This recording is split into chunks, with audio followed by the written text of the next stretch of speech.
Morning, lovely viewer. Well, it's bare root season, isn't it? It's bare root season, and with my new allotment, I've ordered some bare roots, and in this video you're going to get to see what it is I've ordered for bare root season. Now, this here is the rose.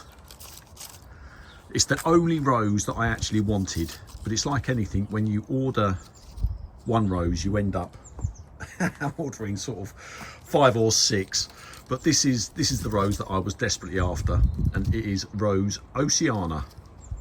It's a Tantau rose, and it's a rose that I saw in Germany last year, and it was the fragrance that sold me for this rose. I'm going to put a photograph up of this rose so you get to see it, but it was the fragrance. The fragrance is described as, I believe, sweet oriental, whatever that means.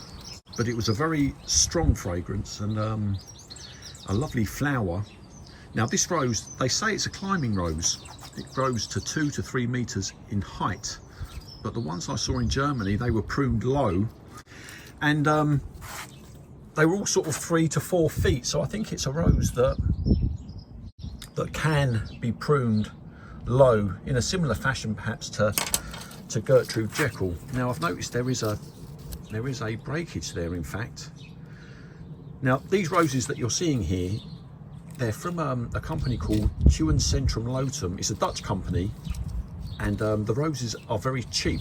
I think they're 5 to 6 euros each. So I wasn't expecting to see magnificent examples. And these roses here, if I pan back, that is not too bad at all. I guess it's in line with expectations, really, at that sort of price point. Now, delivery is sort of 20 euros, so it is quite expensive on the delivery front. But overall with this rose here, I'm happy. Shipping, I think, was just 5 or 6 days, no time at all. But let's see what else I've got here. And yeah, this one here is Pompanella. If you're going to order these roses from mainland Europe, Pompanella was always going to be on my shopping list. There it is there. You get to see it better. It's a strong grower. It's a rose that I have in my garden. Oh, look at that. That's annoying. That is annoying. Oh, that's going to have to be cut out as well. That is real. I've just noticed that. You know what? I wasn't going to do an unboxing of these roses, but I've decided to in the end. But this is a rose. It loves to flower. It's not a fragrant rose. I think this rose will probably grow to 5 feet tall in this country easily. It's a strong grower, but that is disappointing. Now these roses, when I opened them up, they were bone dry. I know that some nurseries, they ship their roses bone dry, and they say, at least, that it's to prevent any sort of rot or fungal diseases setting in. That's what they say. Whether that's true or not, I don't know. Other companies, they ship them, as you know, moist.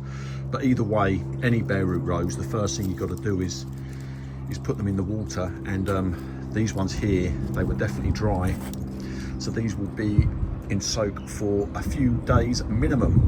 Now this rose here is Rose Angela. This is a rose I wanted for the bees. It's a pollinator. I don't think it's a fragrant rose, but great for the pollinators. They say it's continual flowering. Again, its growth is, I mean, there's my hand there. You see the roots. That's matchstick. That is matchstick thickness here, and then we've got 2 stems that are probably pen thickness. But it's 5 euros. You know, what's that, $4? Something like that. These are just baby roses. There can't be too much of an expectation at that price point. But Rose Angela, that is another rose. It does like to flower, and the hope is that will be great for the pollinators. Now let's have a look here. See what else we've got. What's this one here? Glorious Babylon Eyes. Right, this rose was a wild card. You see it's got some hips on it here. What I'd done with this rose, I just went through the entire Tuiencentrum Lottum website, and I decided I was going to choose the rose with the most gorgeous flower, and this rose was the one that got it. It's an open flower, and it's another rose that should be good for the pollinators. That's why I got this one. But a marvellous looking flower. I'll include a photograph, of course. Now, it was only after I paid for it, I actually went online to see how popular it was or how healthy it was, and I couldn't really find it. There's just a couple of Russian YouTube channels that have this rose, but a gorgeous flower. I think it only grows 2 or 3 feet tall, so not a big rose at all, but a gorgeous flower. That's why we got that one. And this one here is Rose Pacific Blue. This is a rose it's another one I haven't got, but it's a rose I've seen, and a gorgeous fragrance. A hybrid tea rose. I think it grows up to 1 meter. But this rose, it was the fragrance. There's a few roses here that I've got just because of the fragrance, and Rose Pacific Blue is one of them. I'm pretty sure it's a hybrid tea, and this one looks a very good example. In fact, let me get the pen out for this one. This one would pass the pen test.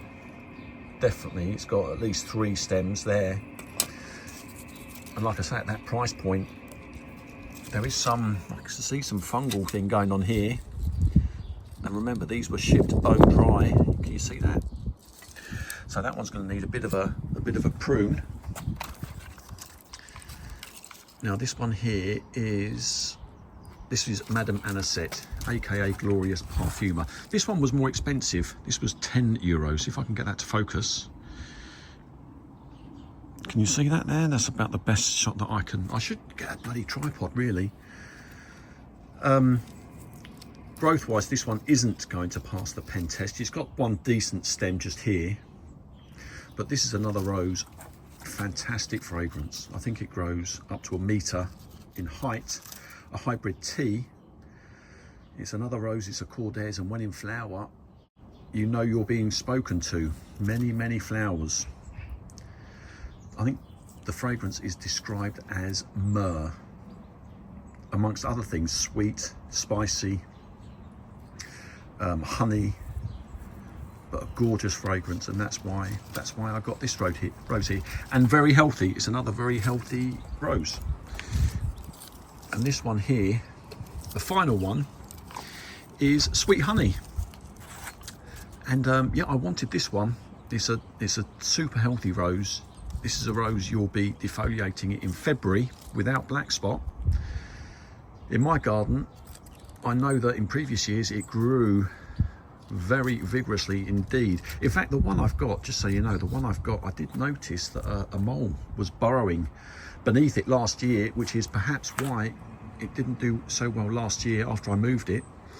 But Sweet Honey, this is a rose, 2 fantastic flushes of flowers, gazillion flowers. Each flush lasts about 4 to 6 weeks, and then possibly 6 weeks between flushes, and then there'll be a 3rd and 4th flush. This will probably be in flower at Christmas time with just a couple of flowers. But that one's a good example, I think. For €5, that is great value, I think. And this one is going to go in the allotment as well, where I'm hoping that it will do very well. So there's the roses that I've got this year. But where was the one that I really wanted? As was once sung in a song, it was Oceana. This one here. Yeah, this is the one I really wanted. Fantastic fragrance. It's just a shame there's a couple of breakages on these roses, which is disappointing, but you know, they've come from Holland. Pompanella as well, that one, I'm really gutted about that one. That's got that major stem that's kind of broken, but it's the price point, €5 or €6. I think Madame Anisette was €10, but overall at that price point, very happy. €20 for shipping, and I think the waiting time was 4 or 5 days, so it really hasn't been much at all.